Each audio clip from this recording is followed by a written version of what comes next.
भगवानों को भी मान लिए, जबकि भगवान की बीवी भी है, भगवान के बच्चे भी है और भगवान का बाप भी है। तो फिर अब सवाल आएगा कि भगवान का दादा कौन, भगवान का परदादा कौन? फिर वो नसब चलेगा, कहीं तो जाके रुकना है, कहीं तो जाके रुकेगा। बच्चे हैं तो अब तक उनकी नस्ल क्यों नहीं? भगवान के भी बेटे बेटियां थी ना, बहुत सारे भगवानों का तज़किरा हिंदुस्तान में है, उनके बेटे बेटियां बताई गई हैं, कितने बेटे थे, राम के भी, कृष्ण के भी, सबके भी बताए गए हैं बेटे बेटे। तो अब औलाद कहाँ हैं? बाप दादा कहाँ थे? मेरे अजीजों, मेरी इस बात को यकीनन कोट किया जाएगा। मुझे मालूम है चंद दिनों पहले ये कह रहा था, औरंगजेब की औलाद बर्तन मांज रही है, टीपू सुल्तान की औलाद पंचर लगा रही है। तुझे तो ये टीपू सुल्तान औरंगजेब की औलाद नजर आई, उनकी कहाँ है जिनका मैं जिक्र कर रहा हूँ? उनकी कहाँ है? और बहरहाल औरंगजेब और टीपू सुल्तान, इन तमाम को छोड़ो, इनकी औलाद को तूने बर्तन मांजते या पंचर लगाते तो देखा अल्लाह ने तो तुझे बांझ बना कर रखा है। तेरे से कोई चीज नहीं आ सकती सिवाय गोबर और गलाजत के, कोई चीज नहीं आ सकती। मेरे अजीजों, मैं यहां अर्ज ये कर रहा हूं दौर और तसलसल, कि अगर इस तरह किसी का बाप है तो फिर दादा भी होगा, दादा है तो परदादा भी होगा, ये चलता रहेगा सिलसिला। ये इस्लाम ये है जिसने कहा कुल हुवल्लाहु अहद अल्लाहुस समद लम यलिद वलम यूलद, कहो वो अल्लाह एक है, अल्लाह बेनियाज है। लम यलिद, ना वो किसी से पैदा हुआ है, वलम यूलद, ना उससे कोई पैदा होगा, उससे कोई लम यलिद, उससे कोई पैदा नहीं हुआ, और ना वो किसी से पैदा हुआ। यहां खत्म हो गई बात। अब ना मेरे खुदा का कोई बाप है, ना बेटा है, ना भाई है, ना बहन है, कहीं ये तस्वुर आएगा ही नहीं। तुम हमसे ये सवाल नहीं कर सकते कि अल्लाह के आबा व अजदाद कहाँ है, औलाद कहाँ है। हमने खुदा को माना ही ऐसे है कि वो जिस्म जिस्मानियत से भी पाक है, रिश्तेदारी से पाक है, कोई ना उसका हमता है, एक ही सबकी सुनता है। ये अल्लाह तबारक व तआला के मुतालिक हमारा यकीन यही है। अजीज़ान गिरामी, दौर और तसलसल का जो कानून है, मैंने यही बताया कि बाज लोग इस चीज के जरिए से भी चाहें तो हिदायत हासिल कर सकते हैं कि कहीं तो जाके हमें फुल स्टॉप होना पड़ेगा, कोई तो है जो एंड है, उसको कोई पैदा करने वाला ना हो, जाकर के तुम्हें खत्म होना पड़ेगा एक ना एक जगह, कि कोई तो है जो लास्ट है, उसको कोई ना पैदा किया हो। अगर उसको भी कोई पैदा किया है तो फिर यह भी बात है कि उसको भी कोई पैदा किया होगा।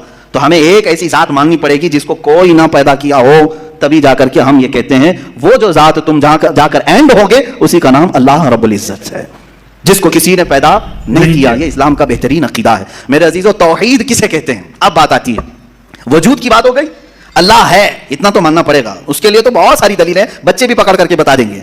एक खातून, हमने बचपन में पढ़ा था, एक बूढ़ी औरत चरखा सिल रही थी, उससे जाकर किसी ने पूछा कि अल्लाह है कि नहीं है, तो उसने कहा है। क्या दलील है? कहा ये मेरा चरखा जो सिल रहा हूं इसी यही दलील है अल्लाह की। कहा कि कैसे? कहा ये चरखा, इससे कपड़े सिलती हूँ, जब तक मैं चलाती नहीं ये सिलता नहीं, मशीन सिलती नहीं है कपड़े, इसी से मैंने ये यकीन कर लिया कि मेरा चरखा मेरे चलाए बगैर नहीं चलता, तो निजाम कायनात पूरा बगैर चलाए कैसे चलेगा? कोई तो है। ये हो गई बात वजूद की, कोई तो है। अब आती है तौहीद की बात, कोई तो है। अब हमें ये बताना एक ही है, कोई तो है लेकिन वो जो है वो एक ही है। यहां पर भी हमें इस्लाम ने जो फलसफा दिया है, कानून दिया, वो बहुत ही प्यारा है। उसकी वजह क्या है मेरे अजीजों? चलो अब हम तौहीद की तरफ आते हैं। तौहीद कहते हैं एक मानना, एक मानना। हकीकत में देखा जाए तो दुनिया के अक्सर मज़ाहिब में तौहीद का शुरू में दर्स रहा। ईसाइयत जो आई इनमें भी था, बाद में ये तसलीस के कायल हो गए। यहूदियों में भी अल्लाह को ही मानते, खुदा को ही मानना है। हिंदुओं में भी एक का होने का तस्वुर किताबों में उनके मौजूद है। और बात है कि उन्होंने मिला दिया, मसाले लगा दिए, अलग अलग हो गए। खालिस जो अपने दीन पर बाकी है अल्हम्दुलिल्लाह वो इस्लाम है। आज भी अल्लाह रब्बुल इज्जत है और वो एक है, एक है। इस पर क्या दलील है? इस पर भी दलीलें देनी होंगी मुसलमानों। अकली दलीलें भी हैं, नकली दलीलें भी हैं। नकली दलीलें हमारे लिए, नकली का मतलब हुआ किसी जगह से साबित है, कुरान से, हदीस से ये साबित है, तो ये नकली दलील। अकली जो अकल भी जिसको तस्लीम करे, अकल जिसको एक्सेप्ट करे, वो क्या है? उस बूढ़ी औरत का ही मैं बता दूं जिसने चरखा सिला, और चरखे को चलाने में उसने कहा कि अल्लाह है, कोई तो है, क्योंकि मेरी मशीन बगैर चलाए नहीं चलती। तो उससे साहब ने, जिसने सवाल किया, पूछा कि अच्छा है तो क्या वो एक है कि दो है? कहा नहीं एक ही है। कहा वो कैसे? कहा दो हो तो देखो, तुम सामने बैठो, उधर से चलाओ, मैं इधर से चलाती हूँ। फिर कपड़े की क्या दुर्गत बनती है?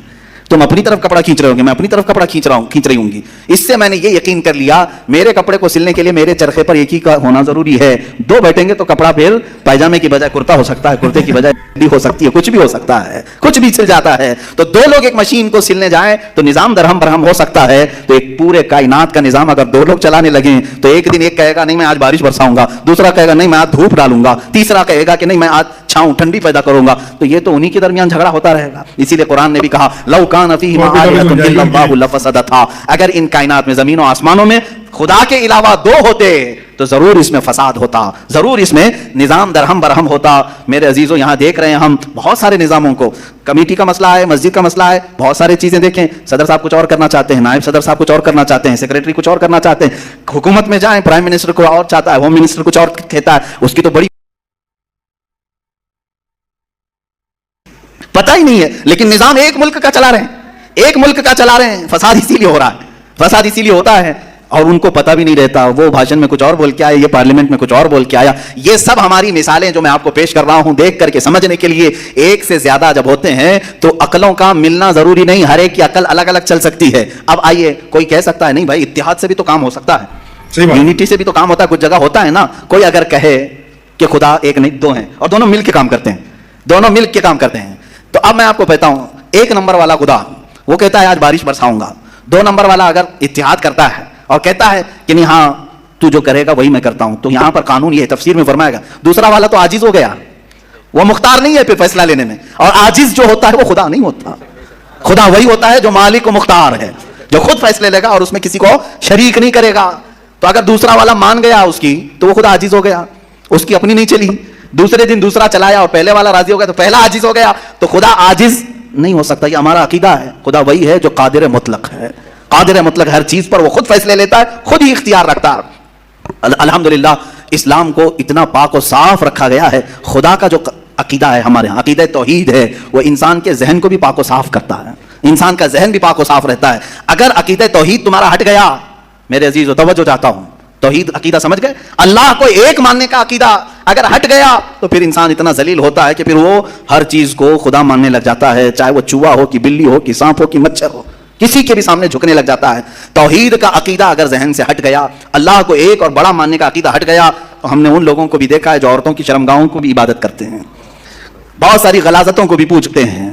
میرے عزیزو, یہ کب آتی یہ چیز؟ جب عقیدہ توحید انسان سے ہٹ جاتا ہے تو بہت ہی نیچے گر جاتا ہے. اللہ تعالیٰ نے ذہنوں کو پاک رکھنے کے لیے یہ ہمیں کتنا بہترین عقیدہ دیا ہے, اور وہ ایک ہے, اور الحمدللہ مسلمان اسے آج بھی ایک ہی مانتے ہیں. کئی چیزیں ہیں, میں یہ علم الہیات پر آج بات کرنا چاہتا تھا.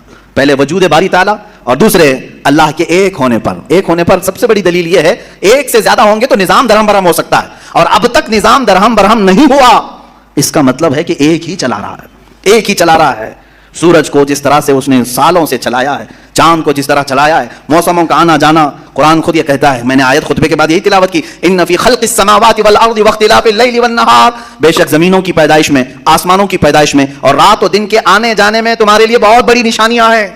کہ ایک ہی ہے, ایک ہی ہے جو اس کو اپنی مرضی سے بنایا ہے, اپنی مرضی سے بنایا ہے. عزیزان گرامی وقار, ہندوؤں میں بھی ایک ہونے کا عقیدہ تھا کہ ایک خدا ہے. بہت ساری کتابیں ہیں جس کو میں نے پڑھا ہے, جس میں کہا گیا ہے سنسکرت میں کہ وہ ایک ہی ہے, ایک ہی ہے. لیکن ہوا یہ کہ بعد میں ان تعلیمات میں مکسنگ کیسے آئی. جیسے ہمارے یہاں فرشتوں کا تصور ہے, جبرائیل ہیں, میکائیل ہیں, اسرافیل ہیں, اسرائیل علیہ السلام, جو ملائکہ ہیں وہ اللہ تبارک و تعالیٰ نے انہیں مختلف کاموں پر لگایا ہے. میکائیل علیہ السلام بارش برساتے ہیں, روزی پہنچانے کے کام میں ہیں. اسرائیل علیہ السلام روح نکالتے ہیں. تو ان ملائکہ کو جس طرح سے ہمارے ہاں تصور دیا اللہ کے فرشتے, تو ان لوگوں نے ان دوسرے کاموں کو دیکھ کر ہر ایک چیز کا الگ الگ خدا بنا لیا. ہواؤں کا خدا الگ, بارش کا خدا الگ, آگ کا خدا الگ, پانی کا خدا الگ. یہاں پر دھوکہ کھا گئے, وہ خدا نہیں ہے, وہ خدا کے فرشتے.